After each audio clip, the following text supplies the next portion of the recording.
Stinger Performance, BP Racefield Sportsman. We are green at Lancaster.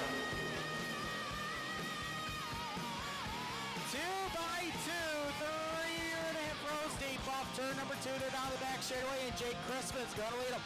First time here in an open wheel car. He'll lead him into turn number 3 for the first time. And the heavy hitters coming. Here comes the track champ, Tony Carone. Brian Schultz fading just 2 spots on that last lap by, and here they come.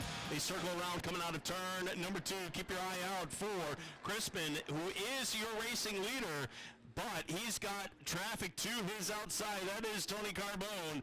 Believe coming on down, circling on in that 31 ride. He's knocking at the door, Nerf bar to Nerf bar on that last lap. Meanwhile, you have a horde of traffic behind them battling for positioning out of turn 2. Brian Schultz leading Timmy Lewis and Tim Garlock as Timmy Lewis will spike the brakes going into turn number 3. So does Schultz, so did Garlock. But they'll all keep it straight. Will stay clean and green as they work into turns number 1 and 2. Here on lap number 3, we're working for the halfway single this time. Down the back straightaway, Jake Crispin leads. And here is Tony Carbone railing him in. He's a car length behind him as they're off turn 4. Crispin in the 48 receives the halfway signal. 4 in and 4 to go. Again, Carbone looking for that running room. The top 2 have separated themselves from the balance of the field, putting themselves in a league of counterparts. Meanwhile, behind them, Brian Schultz trying to fight off the attack. He drives that number 1 ride, currently riding in 3rd. And the 41 of Timmy Lewis is knocking at the door, right all over that rear Nerf bar coming out of turn 2. Down the back straightaway. Crispin still leads Carbone. He's got a full rear view mirror of that 31 here with 2 laps to go. Schultz in 3rd, and he's got Timmy Lewis all over the rear view mirror. Now he's going to go all over the rear Nerf bar, up against the sides. They're even keel. Down the back straightaway, it's Lewis and Schultz going at it for 3rd into turns number 3 and 4, and give Lewis that 3rd position as the white flag's up in the air for Jake Crispin. Schultz now back in that 4th position, and we'll have to contend with Tim Garlock in the 88 on this next lap by. He's knocking at the door out of turn number 2 down the back straightaway. It's Crispin in the 48. Trying to take it basically wire to wire from the outside point position. He'll be in for the win. Carbone in for 2nd, followed by the 41 of Lewis, the 1 of Schultz, and rounding out the top 5 in the 88.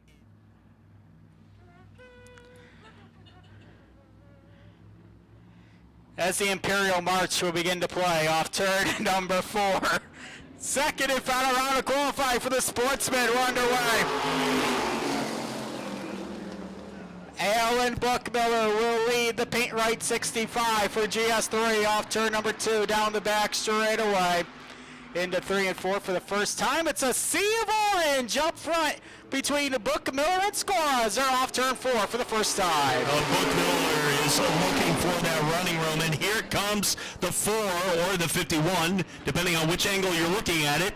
5-1 is 4. It's Sean Nye, and he's in the position respective with his number. He's in 4th. Check that out. Off the apex, it's a single file fashion for the top 4 with the 0-0 of Rich Littlefield fighting off the attack from those right behind him off of turn 2. Rich Littlefield holding off racing Mason Hanel, Corey Grenzy, John Barber. Working into turn at number 3 and 4. Meanwhile, here comes Shawnee trying to look back, going underneath Jeff Safranik for 3rd. Going into 1 and 2, and we got synchronized spinning. Mason Hanel and Rich Littlefield will both do the slide for life into turn number 1, and the caution lights are coming on. And if synchronized spinning were an Olympic sport, that would have been gold. Alan Buckmiller and George Scora. Off turn number 4, green lights come on, we're back underway. Working off turns number 1 and 2, down the back straightaway, Buckmiller up front, and Sean Nye's looking underneath GS3. Into turns number 3 and 4, wheel to wheel for the runner-up spot between Nye and Scora, and give it to Sean and Nye. From 8th to 2nd in 4 laps.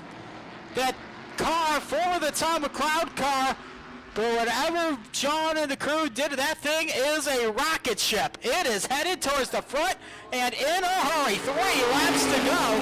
He's trying to reel in Alan Buckmiller going into turn number 1. Sean Nye with fast lap time of 18.675 on that last time out. And the 40 of Buckmiller, he's got to contend with him coming out of turn number 4.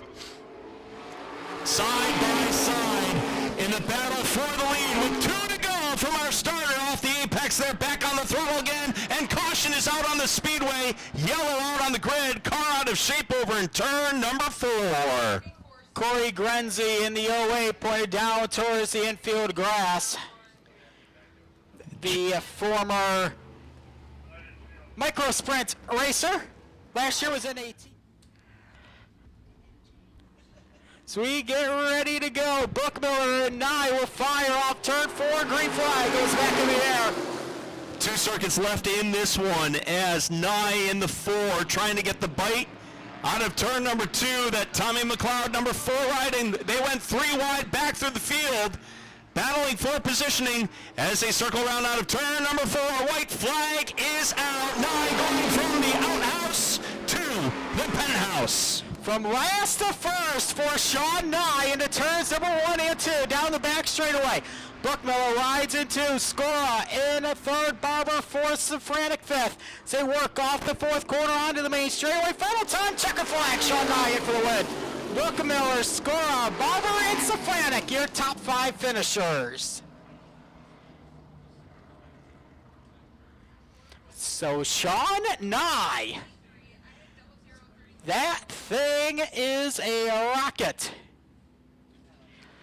The Millennium Falcon can't go that fast. Man, there's another Star Wars reference. Man, I'm just firing off today.